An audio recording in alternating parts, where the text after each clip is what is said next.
Hello everyone. So in this video we will talk about the distinction between the conductors or metals, semiconductors and insulators on the basis of their energy bands. So in the previous video I've discussed with you the energy bands, okay, and the concept of energy bands, right? So on the basis of energy bands, the different substances, the substances are classified into three broad categories. Let us look into these three broad categories one by one. So the first category is the insulator, right? Now this is the energy band diagram for an insulator. You can clearly see here that the conduction band is completely empty, whereas the valence band is completely filled with electrons. And the energy gap of an insulator is quite large. It is greater than 3 electron volt. Okay, so you can see these red dots out here. These are the electrons which are present only in the valence band. There is no electron in the conduction band. And due to the large energy gap, these electrons, they are not able to jump over to the conduction band to form conduction electrons, even if they gain energy from some source. Got it? So due to the absence of conduction electrons out here, the insulator does not conduct current. Okay?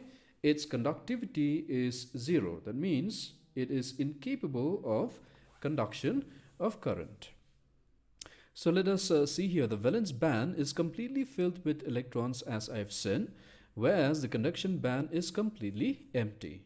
The energy gap is quite large, and for diamond it is of the order of 6 electron volt. That is quite large, okay, which shows that diamond here is a very good insulator. Due to the large energy gap, the electrons cannot jump from the valence band to conduction band even when electric field is applied. Hence, no electrical conductivity is possible for the insulator. A semiconductor has the energy band which look like this. Okay, so in this first diagram, you can see here that the energy band is exactly the same. It is similar to that of the insulator. That is when the temperature is at 0 Kelvin. Okay, so we can say that a semiconductor at 0 Kelvin, it has the conduction band completely empty, whereas the valence band completely filled with electrons, just like that of the insulator. So we can say that a semiconductor behaves as an insulator at 0 Kelvin. Is that clear here? And the energy gap of the insulator is quite small. It is just around 1 electron volt. Got it? Now, if the temperature is raised to room temperature, then what will happen? These electrons present in the valence band, they gain sufficient energy and they are able to jump over to the conduction band. And they are able to do so because the gap here, the energy gap, is quite small. You see? So these electrons, some of the electrons from the top of the valence band are able to jump over to the bottom of the conduction band to form conduction electrons. So if electrons are present in the conduction band, then when electric field is applied, these electrons are able to move in the material to form conduction, to conduct electrical, to conduct current. So we can say that the conductivity of the semiconductor is 0 at 0 Kelvin and it is non-zero at room temperature. All right. So let us read through here. At 0 Kelvin, the valence band is completely filled, whereas the conduction band is completely empty, just like in the case of insulator, what I just told you. This shows that the semiconductor behave as an insulator at 0 Kelvin. That point is to be remembered, okay, because it used to come as multiple choice. The energy gap is around 1 electron volt, and for germanium it is 0.7 electron volt, whereas that for silicon the energy gap is 1.1 electron volt.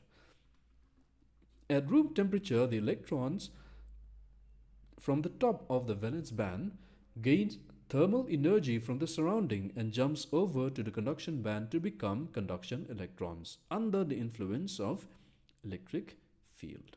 Okay, so when electric field is applied, what happened to these electrons? These conduction electrons, they are moving, and because they move, then they can conduct current. The metals, on the other hand, has an energy band which overlap. You can see here that the conduction band, it overlaps with the valence band. The bottom of the conduction band overlaps with the top of the valence band, leaving no energy gaps. You can see here that the energy gap is zero. You see? So this means that always there will be electrons present in the conduction band, irrespective of the temperature. Always. So because electrons are always present in the conduction band, then when you apply electric field, these electrons are always able to move to form to give rise to the flow of current. So the metals has very low resistance. Got it? In case of metals, the bottom of the conduction band overlap with the top of the valence band, leaving no energy gap. Because of this, the electrons are always present in the conduction band. Large number of electrons are available for electrical conduction. Hence, the resistance of such a material is very low.